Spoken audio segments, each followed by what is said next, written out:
On New Year's Eve, you may have been like the 85% of Americans that were staring at the clock waiting for midnight to come to usher in 2018. Hello everybody, I'm Mark Thomas and you found Uniquely Bristol. Our show highlights the hidden gems and small town values of Bristol, Connecticut. It's produced by the Bristol Development Authority, the BDA, and shown on Nutmeg TV every month. What do you think this looks like to you? These are actually handcrafted parts made here in Bristol of early clocks.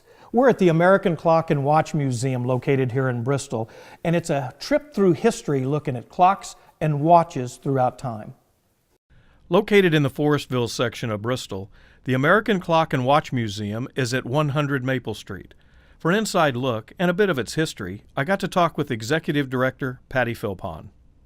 So Patti, it's kind of fitting. We're right in front of a brass clock from Terry and Andrews that was here in Bristol.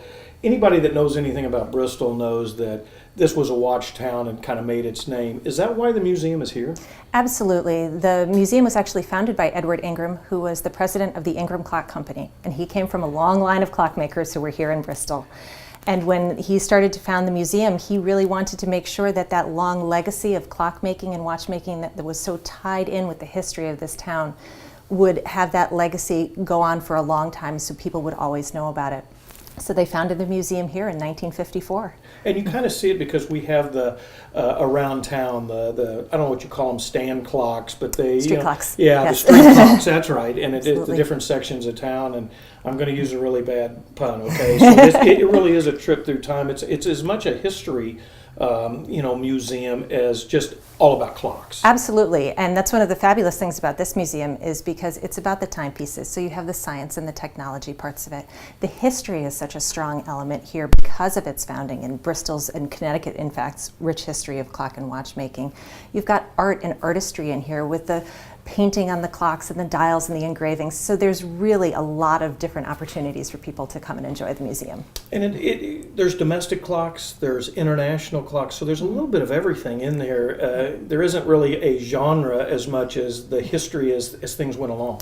Yeah, our main focus really is American clock and watchmaking. However, we do have some foreign-made timepieces because it's really interesting to see where America is maybe influencing someone else's, another country's clockmaking or watchmaking, or where America is being influenced by someone else's work. So we do show kind of some of those timepieces. What I really like is we're in front of a custom-made pocket watch display. I mean, you just don't see those type of things. Absolutely. And that's kind of reflected in this building, isn't it? I mean, I think that's what makes it special. It's just not some prefabricated building. There's quite a history to this building, isn't there? Absolutely. This is an 1801 house with two additions to it. So the museum started in this 1801 house, and it had been owned by the same family for 150 years until the museum purchased it.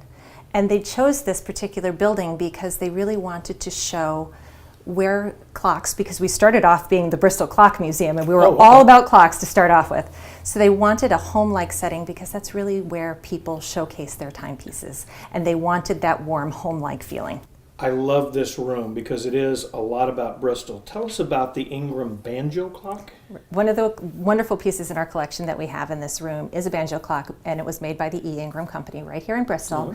And it's got such a fantastic family story associated with it.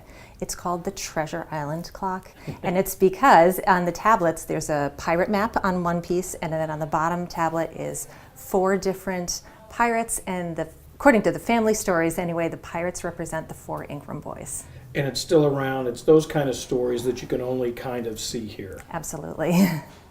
And it's pretty much, you have 8 galleries, so it's kind of neat when you go into these different rooms. They really have themes, don't they? They do. We try and give people a little bit of sense of the breadth of our collection in each of the rooms, so you can come in and see some tall case clocks or grandfather clocks. You can see novelty clocks. You can see precision timekeeping. You can see this great watch cabinet that you just talked about, and see all the different watches that are in the collections. Well, why don't we walk around a little bit, because they've even got time clocks that the factories use. Absolutely. Come on.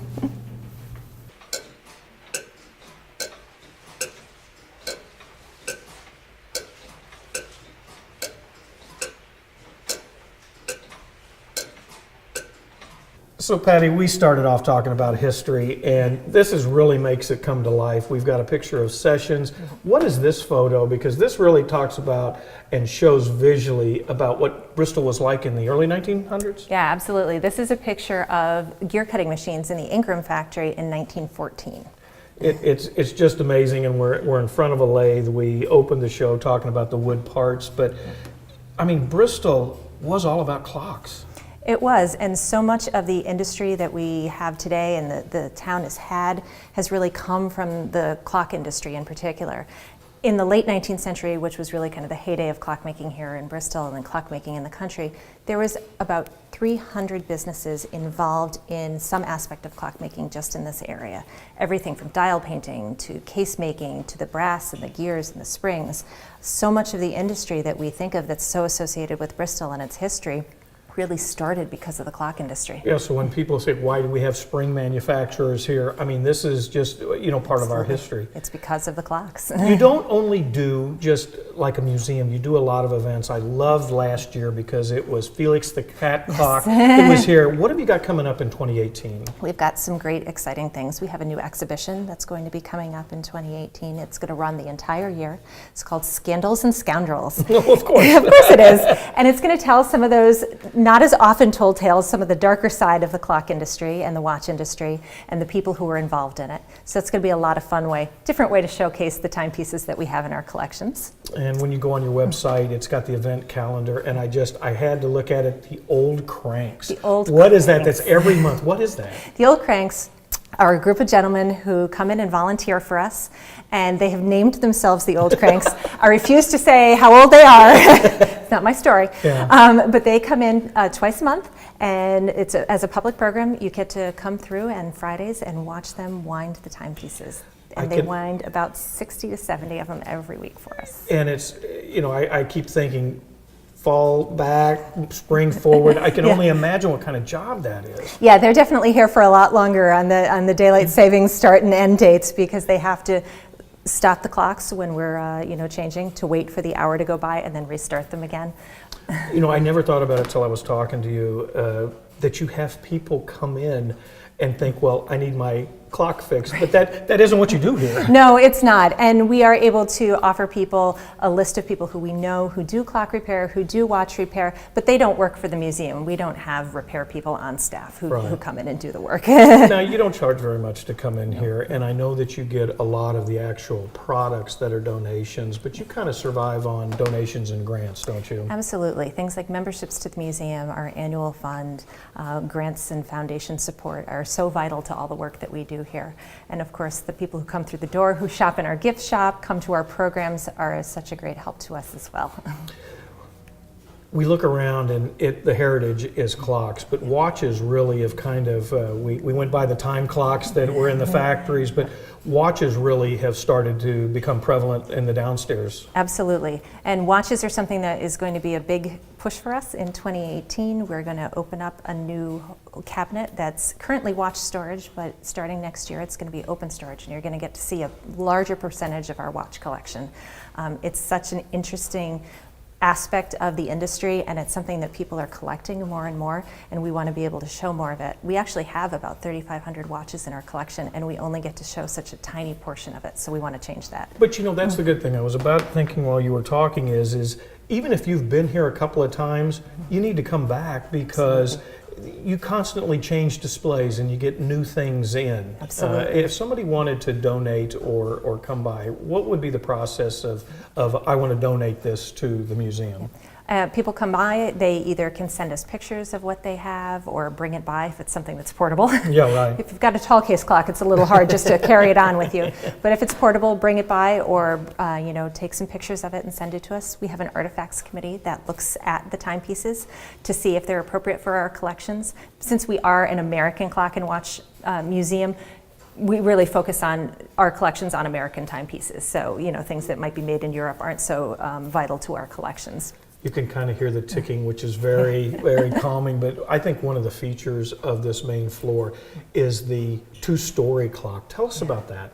So it is actually a tower clock mechanism, and it's one of the great pieces. people love stopping, and we see people just staring at the movement because you really see. Guilty. Yeah, absolutely, right? You really see what makes the clock tick, and you can watch the pendulum swing, you can see the weights for it, and you can see the gears and the escapement moving, and you really get a chance to see the insides of how the clock works, and it's really fascinating for everyone. And the little pieces, you know, that somebody had to do that by hand, we didn't have the technology. It's astounding, the craftsmen that were in Bristol. Absolutely, and really the whole idea of mass production of the parts for clock parts really was in the early 1800s.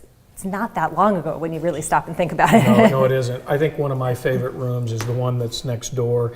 You go through all of the parts, but then I call it the grandfather clock wing.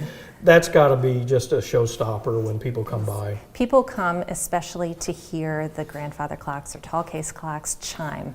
And we get a lot of people who come in right around the hour because they want to go in and hear the beautiful sounds of those timepieces. And they are such works of art, both the timepieces themselves and the music as well. It really is. So if people want to know more about the American Clock and Watch Museum, where should they go and how do they contact you? Absolutely. We are located at 100 Maple Street right here in Bristol. And our website is clockandwatchmuseum.org. People can call us on the phone, which is 860-583-6070. And of course, we've got the Facebook, Instagram, Pinterest pages that you got to have, right? Yeah, you do. You really do. Well, thank you for taking the time. And if you've been to the Clock Museum, you know how great it is. We're in the middle of the winter. You're only open kind of on the weekends, and then in the spring it kind of opens up. Yep. In April, we'll be open 7 days a week. But in the wintertime, we're open Fridays, Saturdays, and Sundays, or by happy accident, ring the doorbell, and we're happy to let you in if we're here.